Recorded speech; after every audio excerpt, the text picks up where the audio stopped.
सूर्य नारायण भगवान की जय। आज रविवार के दिन सुनी जाने वाली सूर्य भगवान की व्रत कथा आरती पौराणिक कथा। आज रविवार के व्रत करने से संपूर्ण पापों को नाश करने वाला है और स्वच्छ संबंधित धार्मिक धन धन पुत्र इत्यादि को सभी प्रकार के मनोवांछित फल की प्राप्ति होगी। बोलिए सूर्य नारायण भगवान की जय। आज रविवार के व्रत संपूर्ण कथा आरती श्रद्धा भाव मंचित से इस कथा का पूरा जरूर सुने और कमेंट बॉक्स में सूर्य नारायण भगवान की जय जरूर लिखें। रविवार व्रत की पौराणिक कथा। प्रथा के अनुसार प्राचीन काल में एक वृद्धा अम्मा रहा करते थे। वह नियम रूप से रविवार का व्रत किया करती थी और रविवार के दिन सूर्य उदय से पहले उठकर वृद्धा स्नान इत्यादि से स्वच्छ होकर आंगन के गाय के गोबर से लीपकर स्वच्छ करती थी। उसके बाद सूर्य भगवान की पूजा किया करती थी। रविवार के व्रत कथा आरती सुनकर भगवान सूर्य देव को भोग लगाकर दिन में स्वयं एक टाइम भोजन किया करती थी। भगवान सूर्य देव की अनुकंपा से वृद्धा की किसी प्रकार की कोई चिंता एवं कष्ट भी नहीं था। धीरे धीरे उनका घर धन धनय पुत्र इत्यादि से भरपूर था। उस वृद्धा के सुखी होते देखकर उनकी पड़ोसन ने जलने लगी। वृद्धा ने कोई उनका गाय नहीं पोस पाई थी, अतः वह अपनी पड़ोसन के आंगन से बांधी गाय को देखकर पड़ोसन पालती थी गाय उनकी आंगन से गोबर ले आती थी। आंगन के पड़ोसन के कुछ दिन देखने पर अपनी गाय को पड़ोसन ने घर के अंदर बांधने लगी। सोच समझकर भीतर बांधकर वरविवार को दिन आया। वृद्धा माँ को गोबर नहीं मिलने पर आंगन नहीं लिपने पर वृद्धा ने सूर्य नारायण की भोग भी नहीं लगा पाई और स्वयं भी भोजन नहीं की। सूर्य अस्त होने पर वृद्धा माँ ने भूखी प्यासी सो गए। प्रातः काल सूर्य उदय से पूर्व उसी वृद्धा की आंख खुली तो वह अपने घर के आंगन में सुंदर सा गाय और उनके बछड़े देखकर हैरान हो गए। गाय का आंगन में बांधकर उसे जल्दी से उठे चारा देकर खिलाई। पड़ोसन ने उस वृद्धा के आंगन में सुंदर गाय और बछड़ा देखकर उससे अधिक जलने लगी। तभी गाय ने सोने को गोबर किया करती थी। गोबर को देखते ही पड़ोसन आँख फटी की फटी रह गई। पड़ोसन ने उसी वृद्धा के आसपास नहीं देखी, परंतु उस गोबर के उठाकर अपनी गाय के गोबर उस जगह रख देती थी। सोना के गोबर लेकर अपनी गाय के गोबर रख देती थी। पड़ोसन ने सोने को गोबर लेकर कुछ ही दिन में धनवान बन गई। गाय प्रतिदिन सूर्य उदय से पूर्व सोना का गोबर दिया करती थी और वृद्धा माँ के उठने से पहले उस पड़ोसन ने चालाकी से गोबर उठाकर उस जगह अपनी गाय के गोबर रख देती थी। इस बारे में वृद्धा अम्मा को कुछ भी पता नहीं था कि मेरी गाय सोना को गोबर किया करती है। उस गोबर से मेरी पड़ोसन धनवान बन गई और हम वैसी की वैसी रह गई। बहुत दिन तक ऐसा काम चलते रहा। तब बहुत दिन के बाद वृद्धा अम्मा ने सोने को गोबर के बारे में कुछ भी पता नहीं था। वृद्धा पहले की तरह रविवार को भगवान सूर्य देव का व्रत किया करती थी, कथा सुनती थी। लेकिन सूर्य नारायण भगवान ने पड़ोसन की चालाकी को पता चला तो उन्होंने एक तेजी आंधी चलाई। आंधी बारिश होने लगी। आंधी बारिश के प्रकोप को देखकर वृद्धा ने गाय को घर के भीतर बांधा करती थी। सुबह उठकर वृद्धा अम्मा ने सोने को गोबर देखा तो बहुत ही आश्चर्यचकित हो पड़े। उसी दिन के बाद से वृद्धा अम्मा ने अपने गाय के घर के भीतर बांधकर रखने लगी। सोने को गोबर से वृद्धा अम्मा कुछ ही दिन में बहुत धनवान हो गए। उसी वृद्धा अम्मा को धनी होने से पड़ोसन बुरी तरह से जल भूज कर राख हो गई और उसने अपने पति को समझा बुझाकर उस नगर के राजा के पास भेज दिया और पति भेजकर सुंदर गाय को देखा। राजा बहुत ही खुशी हुआ। सुबह जब राजा ने सोने को गोबर देखा तो और उसे आश्चर्यचकित की ठिकाना नहीं रहा। राजा ने किया कि उस वृद्धा के घर से गाय और बछड़ा जबरदस्ती खोल कर ले गया।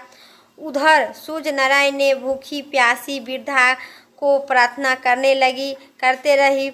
भगवान सूर्य नारायण के वृद्धा माँ पर बहुत करुणा आई। उसी रात में भगवान सूर्य देव ने राजा को स्वप्न में कहा, राजन, वो वृद्धा अम्मा की गाय और बछड़ा दे दो, नहीं तो परंतु लौटा दो, नहीं तो तुम्हारा विपत्ति का पहाड़ टूट पड़ेगा, तुम्हारे महल नष्ट हो जाएंगे। सूर्य भगवान की स्वप्न के बुरी तरह भयभीत हो राजा उठा। प्रातः उठते ही गाय और बछड़े बुढ़िया अम्मा को लौटा दिया। राजा ने बहुत सा धन देकर वृद्धा से गलती की क्षमा मांगी। राजा ने उस पड़ोसन और उसकी पति की उनकी इस दुष्टता का दंड दिए। फिर राजा ने पूरी राज्य में घोषणा करवाई कि सभी स्त्री एवं पुरुष रविवार का व्रत किया करो, कथा सुनो, आरती करो। रविवार का व्रत करने से सभी लोग को घर में धन धनय से भरपूर हो जाएंगे। राजा ने राज्य में चारों ओर ढिंढोरा पिटवा दी कि सभी स्त्री एवं पुरुष रविवार का व्रत किया करो। और चारों ओर ढिंढोरा पिटवाने पर खुशहाली छा गई। स्त्री एवं पुरुष खुशी जीवन यापन करने लगे। सभी लोगों को कष्ट संकट से दूर हो गए। जो इस कथा के पढ़ता है एवं सुनता है, जो मनुष्य धन धनय मान सम्मान आरोग्य की प्राप्ति होगी, बांझी के पुत्र की प्राप्ति होगी। इस व्रत को करने से मनुष्य की मोक्ष की प्राप्ति होती है।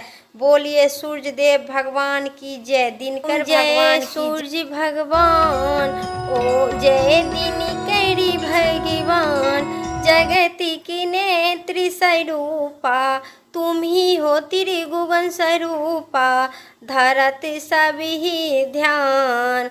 ओम जय सूर्य भगवान, ओम जय दिनकरी भगवान। सारथी अरुण है प्रभु तुम, श्वेत कमल धारी। तुम हो चारि भुजाधारी, अस्त्र है साथ तुम्हारे, कोटि किरण पखारे। तुम ही देवी महान। ओम जय सूर्य भगवान। उषा काल में तुम जब उदय चले आते, सब तब दर्शन पाते, फैलाते उजियारा। जगत जब सारा करे सब तब गुणगान। ओम जय सूर्य भगवान। संध्या में भुवनेश्वर अस्त चले जाते, गोधन तब घड़ी आते। गोधली बेला में हर घर आंगन में हो तब महिमा ज्ञान। जय हो सूर्य भगवान, जय हो दिनकरी भगवान। देवी दनुज नरी नारी, ऋषि मुनि भजत है प्यारी, करत है सब ध्यान। ओम जय सूर्य भगवान, जय हो दिनकरी भगवान। जगति की नेत्री स्वरूपा, आदि हृदय जपत है, श्वेत कमलकारी। इनकी है रचना न्यारी, देवी दंज जीवन दान। ओम जय सूर्य भगवान, तुम ही त्रिकाली रचयिता, तुम ही जगत की आधार। महिमा सब अपार, प्राणों को सिंचन करके भक्त को अपने देते, बल विद्या ज्ञान। ओम जय सूर्य भगवान। अभूचल जल चर खेचर, सब हो प्राण तुम्ही, सब जीवों के प्राण तुम्ही हो। वेद बखान धर्म सभी तुम्ही माने को, सभी सर्व शक्ति महान। ओम जय सूर्य भगवान। पूजन करती दिशाए पूजे 10 पाल। तुम ही भुवनेश्वर के प्रतिपाल ऋषुए तुम्हारी दासी। तुम ही श्वेत अविनाशी शुभकारी अंशुमान। ओम जय सूर्य भगवान जय हो दिनकरी भगवान। जगत की नेत्र स्वरूपा तुम ही त्रिगुण स्वरूपा। धरत सब ही तब ध्यान। ओम जय सूर्य भगवान जय हो दिनकरी भगवान। बोलिए सूर्य नारायण भगवान की जय, दिनकर भगवान की जय। मेरा कथा और आरती इतना ही तक था। वीडियो अच्छी लगे तो लाइक करिए, चैनल पर नए सब्सक्राइब करके कमेंट में सूर्य नारायण भगवान की जय जरूर लिखें। फिर अगली वीडियो लेके आते हैं, तब तक के लिए स्वस्थ रहिए, मस्त रहिए। जय श्री राम। हर